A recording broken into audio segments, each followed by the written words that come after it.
started playing piano when I was 7 years old. I grew up in the Lutheran church. My grandmother was the music director of the church, and when you're her only musical grandchild, it's just a matter of time until I'm up there at the altar playing the piano for special music. So music has always been an important part of my life. My journey with God when I was a child was a simple one. It was something we did every Sunday. My family and I, we went to church, and I went right along with them, and we went to Sunday school every Sunday, and I felt like I had a lot of head knowledge of the Lord, but I didn't really know Him on a personal level until I went to high school and I started going to a non-denominational church with my friends. As my relationship grew with them and the others in the youth group, I came to know the Lord on that level, and I accepted Him as my Lord and Savior at 16. I graduated high school and I went to college at a school 2 hours away from home, and the school was Christian by name, but not by walk, I guess. And as an 18-year-old going off to college for the first time away from home, I was excited to experience anything and everything. Our pastime wasn't focused on Jesus. Our pastime was going out downtown, or our pastime was going to frat parties. And towards the end of my undergrad, I found myself in a relationship with a guy that was dysfunctional, it was hurtful, it was abusive, and it took something from my soul. Took a job moving to Reno and started my teaching career. And it was here in Reno where I experienced a loneliness that I never knew before. I filled that void by going out and drinking. Because when you're drinking, when you're drunk, you don't have to think about your feelings. You don't have to think about your problems. You're kind of this other different person. Sometimes this more fun person that people like to be around. If we weren't drinking in someone's backyard, then we were drinking in a bar downtown. And if we weren't in a bar downtown, then we were in the clubs and the casinos. We had fun when we were drinking. People liked me when I was drinking. Men liked me when I was drinking. And alongside the drinking were several casual relationships. And one of those casual relationships ended up becoming serious.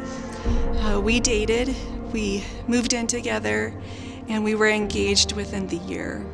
A couple months later, my fiance called off our wedding, accepted a job in the Bay Area, moved out, and I found myself alone again. I found myself feeling the loneliness that I had felt years earlier. But this time in my loneliness, I didn't go to the bar downtown. I came to Grace Church. And I just lived down the street, and so I would drive by this church every day. And we were in the old building, and I would walk in at the very last minute and sit in the back row and just watch. Something deep in my gut kept telling me I had to come back. And while I had one foot in the church door coming back on Sundays, I still had one foot in the bar door. And one Sunday, Pastor Dan suggested small groups. And that's when I thought, sitting there in the back row thinking, okay, I've been coming here for months and I know nobody. I smile because my small group, they were some of the greatest people that could have came into my life at that time. I went to the first small group meeting and I almost didn't go back because they would talk about movies and they would talk about Jesus. And I don't watch movies and I didn't really know Jesus at that time. Something kept telling me to go back and to go back and to go back. And when it came time to tell them parts of my story, I did not feel judgment. I felt grace and I felt acceptance.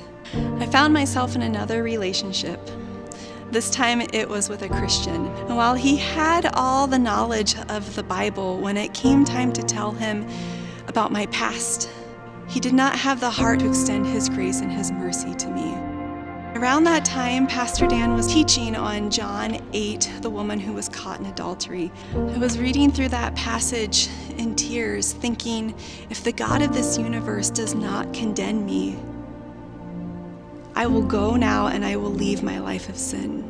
And I pulled my foot out of the bar door completely and put both feet here through the church door at Grace. Soon thereafter, I got baptized. 4 years later, I decided to try out for the worship team. It's in that time at home when I'm practicing that I find my freedom, where I can just sit down and play the piano and sing out to Jesus in a way that I had never known. My heart and my eyes are set on Jesus, the one who does not condemn me, who sets me free. And it's all because of Jesus. It's all because of what he has done. Yeah.